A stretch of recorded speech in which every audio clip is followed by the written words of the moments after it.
Digo que tenemos un poco de tiempo para hacer un turno, si ahora podemos, un turno de preguntas a todos los participantes. También, si los participantes quieren interpelarse y preguntarse entre sí, pues es el momento.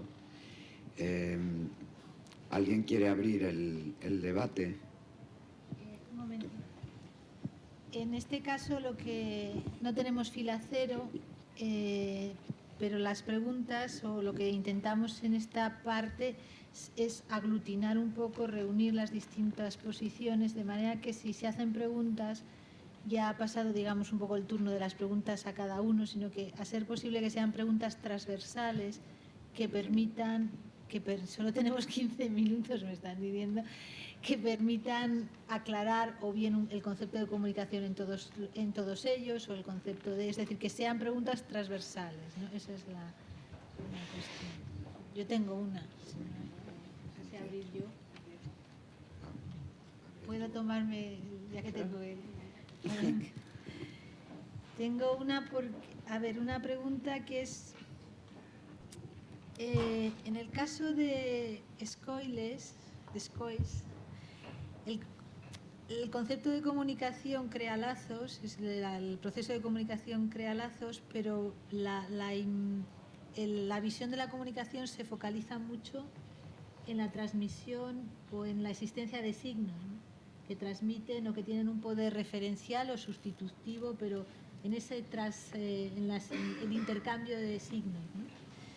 Mientras que en el caso de Versuren se ha focalizado la idea de la comunicación en estas asunciones o presuposiciones, esos presupuestos acerca de qué me intenta decir, qué puede él saber, qué le puedo yo decir para que me entienda algo más de lo que digo, etc. Y en el caso de Thompson es interesante que esos mismos supuestos pueden llegar a ser el problema comunicativo, porque uno va demasiado lejos, seguro que está pensando que yo quiero, o que yo soy inteligente, o soy tonto, o no sé qué. De manera que todo esto he visto como que se iba focalizando la idea de la comunicación en distintos puntos, pero esta idea de las asunciones me parece que se alejan de la idea de intencionalidad compartida. Hay más una idea de negociación. Y mi pregunta es un poco para Jeff Versuren y para Thompson, si el concepto que Tomasello, que no está aquí, presenta de que la comunicación se basa en una intencionalidad compartida es suficiente para entender este juego de supuestos y presupuestos que permiten decir más de lo que se dice, o hay algo más, negociación, pero negociación de qué, de intenciones, negociación de estrategias, no lo sé.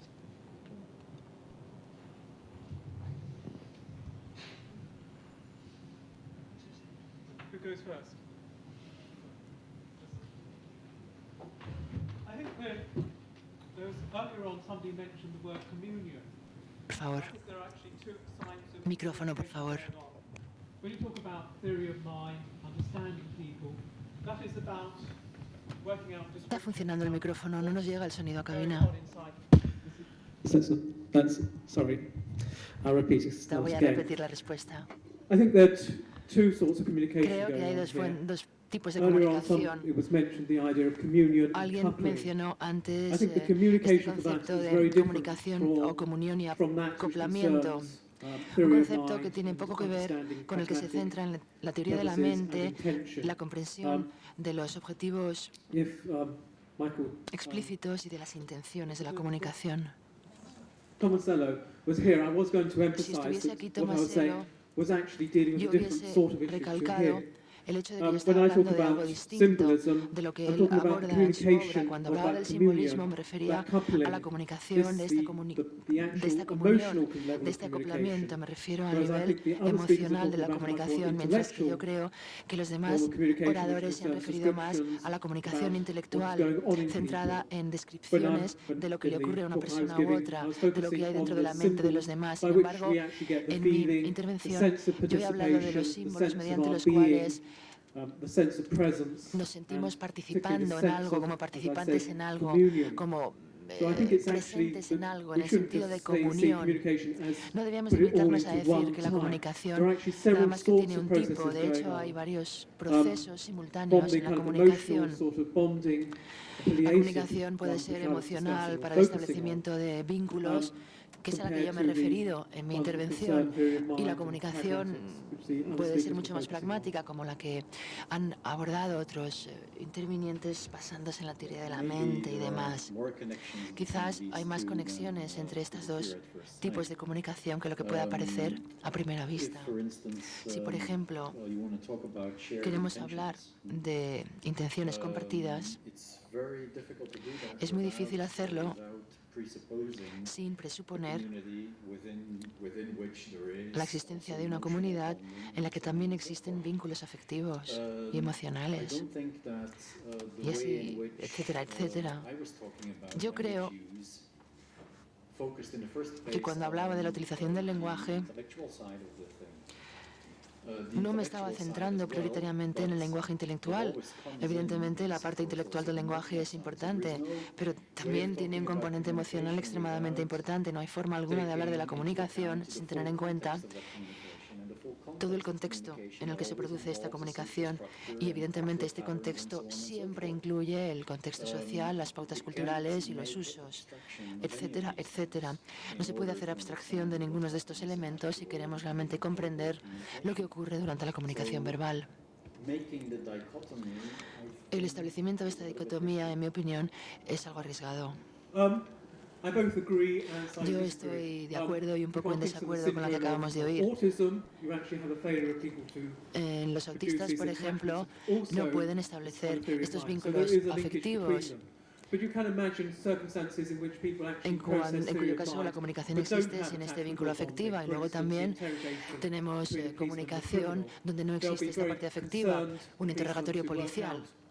El policía, evidentemente, estaría muy interesado en saber lo que bulle dentro de la mente del delincuente y viceversa, pero no hay ningún nexo afectivo, así que sí puede establecerse esta dicotomía, aunque, sin embargo, estos dos tipos de comunicación tienen muchísimos puntos en común.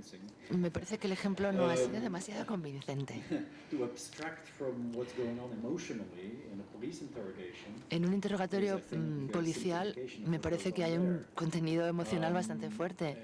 Me parece que limitarse a decir que no hay comunicación afectiva supone una gran simplificación. La tarea del agente de policía que interroga es extraer las mayores conclusiones posibles de las emociones que despliega el delincuente. Ahora bien, la interpretación, evidentemente, de estas señales es otra cuestión.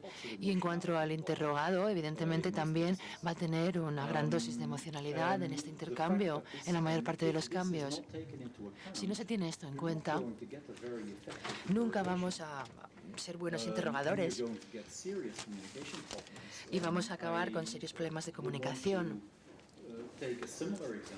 Yo quisiera plantear otro ejemplo que no tiene que ver con un interrogatorio policial y que no tiene nada que ver con un contexto caracterizado por la suspicacia y los castigos. Me refiero a un contexto distinto de interrogación o de interrogatorio. En Bélgica se han estudiado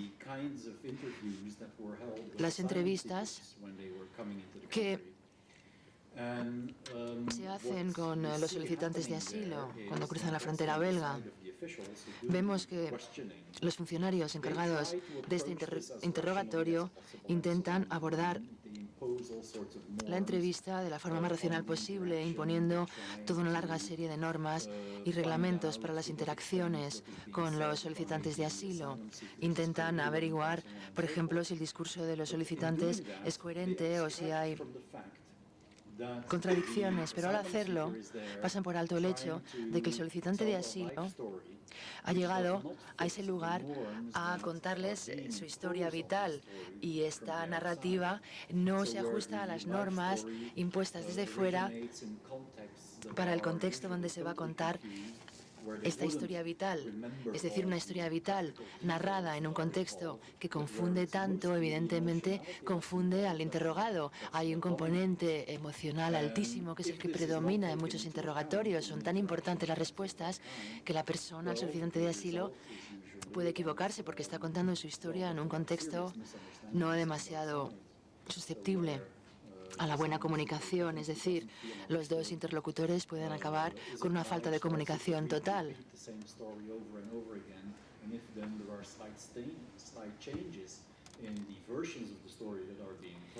Y acaba contando una historia una y otra vez y resulta que si hay de repente alguna contradicción entre una historia y otra, el funcionario es en lo que se va a centrar y va a decir, este tipo miente.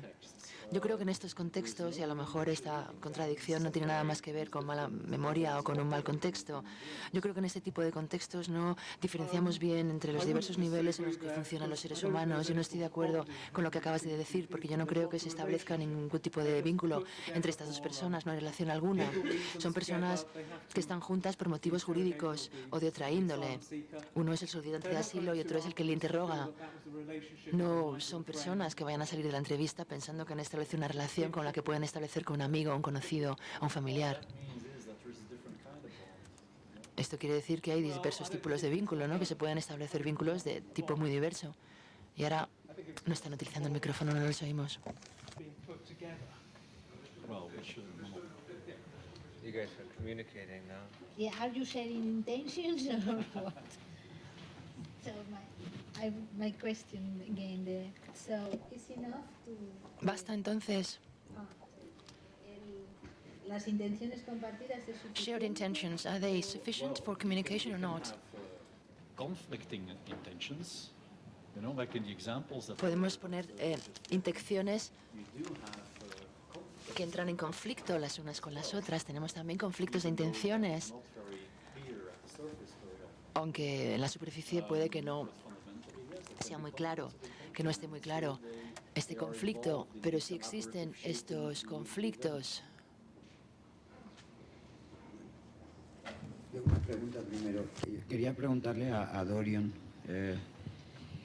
porque la aproximación que ha hecho es de algún modo sorprendente. Me ha retrotraído otra vez al tiempo del mundo clásico, ¿no? En el sentido de buscar una justificación natural, ¿no? Que unifique todo, ¿no?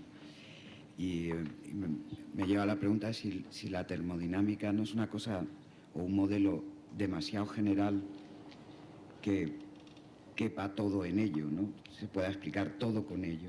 O sea, ha encontrado en la termodinámica también una serie de restricciones, ¿no? Que un poco las explicaciones, o sea, que canalice, ¿no? Las explicaciones de lo que ha hecho, ¿no?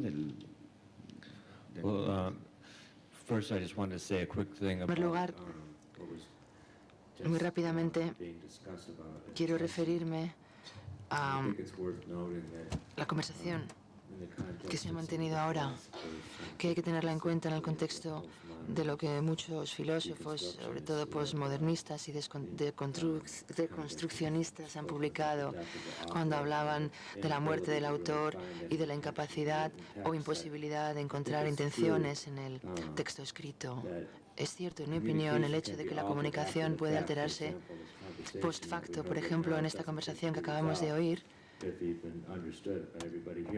No sé ni siquiera si todos hemos entendido de qué iba, ni si todos hemos entendido lo mismo. Si tenemos un sistema como el que Harold Bloom describe como un poeta fuerte o un filósofo fuerte, si tuviéramos este filósofo fuerte que viniera aquí a reescribir todo lo que hemos oído, resulta que la comunicación no acaba cuando pensamos que ha acabado. Puede venir alguien aquí dentro de 5 años y escribir, realmente lo que esta gente dijo fue esto. Y no tiene nada que ver a lo mejor con lo que se ha dicho, lo cual nos lleva a una estructura totalmente distinta, a una idea de una interpretación discreta de los significantes y significados que forman parte del mensaje comunicado. En cualquier caso, a pesar de esto, post facto puede venir alguien para reescribir totalmente desde cero lo que ha ocurrido. Por ejemplo, en inglés, la palabra nice, agradable o simpático, antes quería decir todo lo contrario, desagradable. O, por ejemplo, en el inglés afroamericano, cuando dicen cuando dicen bad, malo, muchas veces están diciendo bueno, buenísimo. Creo que no estoy intentando articular un modelo de comunicación, simplemente intentaba establecer relaciones entre la historia de la vida y la utilización de símbolos, y también quería recalcar la base energética de todo esto. Tampoco era mi intención ser exhaustivo en mi intervención.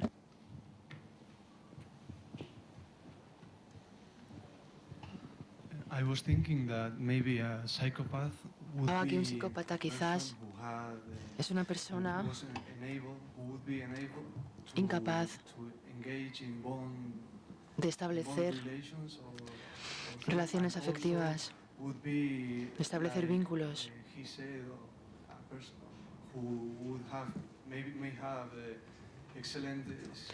O puede ser, como ha dicho usted anteriormente, una persona con excelentes habilidades de comunicación que no obstante no utiliza adecuadamente. ¿Sería este el caso de esta persona o...? Este es un ejemplo excelente de la disociación que a veces se da entre estos dos ámbitos. Símbolos que se utilizan para llamar la atención y otros para la comunión o el acoplamiento. Un psicópata no tiene emociones que puedan simbolizarse y, por tanto, no forman vínculos con la gente, no sienten apego por nadie, pero siguen teniendo habilidades intelectuales para descifrar al prójimo. A lo mejor que los no psicópatas, puesto que los psicópatas tienden a ser o suelen ser personas bastante con mucho encanto, que descifran muy bien las intenciones del prójimo y, por tanto, identifican rápidamente sus vulnerabilidades para manipularles. Este es un ejemplo perfecto de disociación entre estos dos tipos de comunicación que sugiero.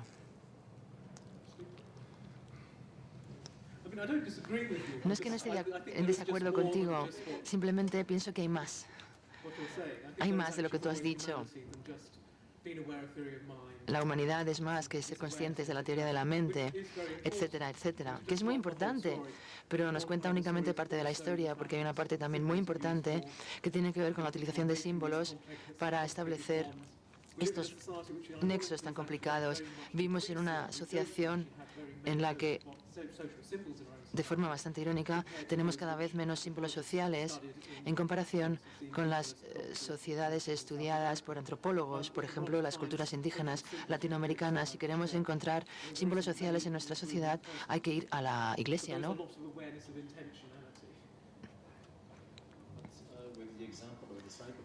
Con el ejemplo del psicópata, no estás limitándote a decir que algunos individuos actúan como principios de moralidad predominantes en la sociedad. Yo creo que los sociópatas son personas extremadamente complicadas, puesto que, aparte de este defecto cognitivo, adolecen de otras carencias. Pero depende cómo definas tú la moralidad. Si tiene o no que ver con el establecimiento de vínculos afectivos con el prójimo. Los sociópatas sí establecen relaciones muy superficiales.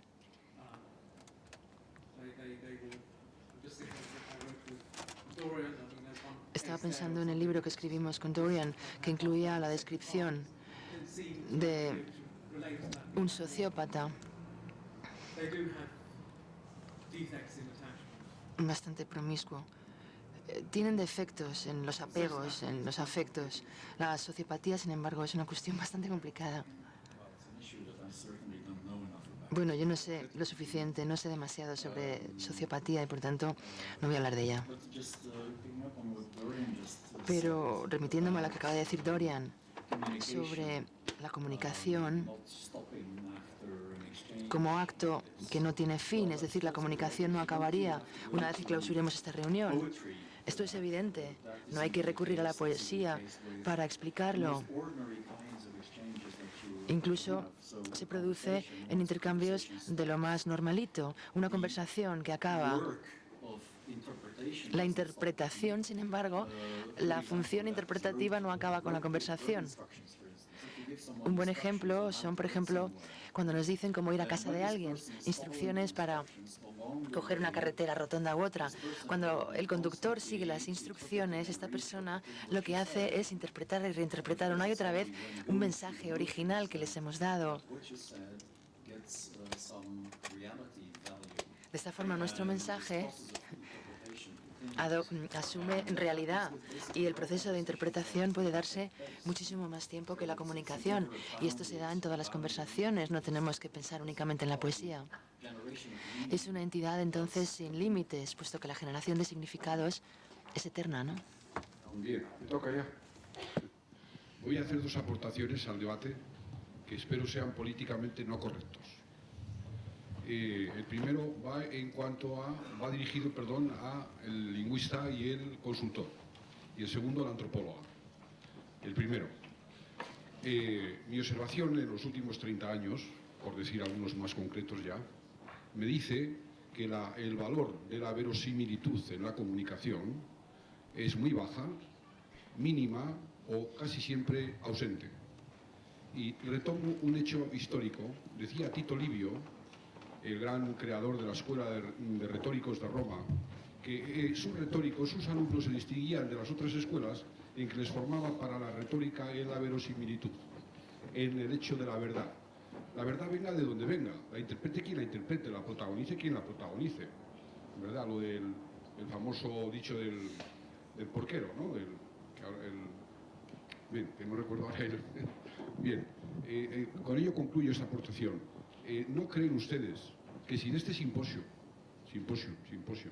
saliese un nuevo valor, una nueva paloma blanca que determine e imponga por empatía, por similitud, por lo que fuere, vamos a suponernos en esa estrategia de la comunicación, que sale la búsqueda del valor de la verosimilitud en la comunicación, sería precisamente un valor que rebajase los conflictos de la sociedad a unos extremos importantísimos, puesto que la mayoría de ellos suceden porque existe el valor del falseamiento y la oposición o la antítesis de la verosimilitud.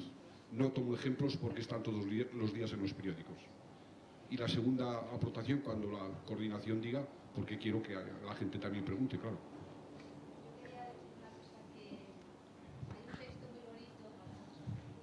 Como la comunicación no se acaba, porque no se acaba en un momento concreto, hay un texto muy bonito de Nietzsche que se llama Sobre la verdad y la mentira en un sentido extramoral, que si quieres dentro de un año, pues después de eso, porque es todo, las preguntas que has hecho remiten sobre la verdad y la falsedad.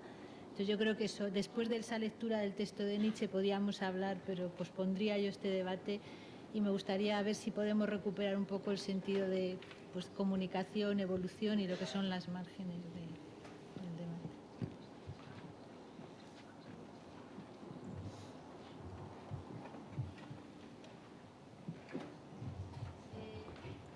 Me piden que cierre,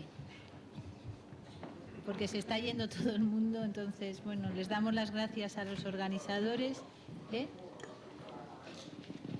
Pues venga. La antropóloga se llama Pilar Larramendi. Pilar Larramendi, gracias por tu exposición y te quedan disculpadas tus toses, maja, no te preocupes. A esto no va. Conozco Bolivia en profundidad. En la Cámara de Comercio de Santa Cruz de la Sierra he escuchado a Evo Morales, a Quispe y a otros líderes del oriente boliviano hablar en el lenguaje, en el valor del lenguaje, en los principios éticos de tu intervención. ¿Y qué quiero decirte? Que presiento que el problema indígena, por definirlo en una metáfora simplista, en Bolivia, al respecto, donde yo he perdido $500.000 que no hacen al caso ya, porque el empresario para eso está, para perder también,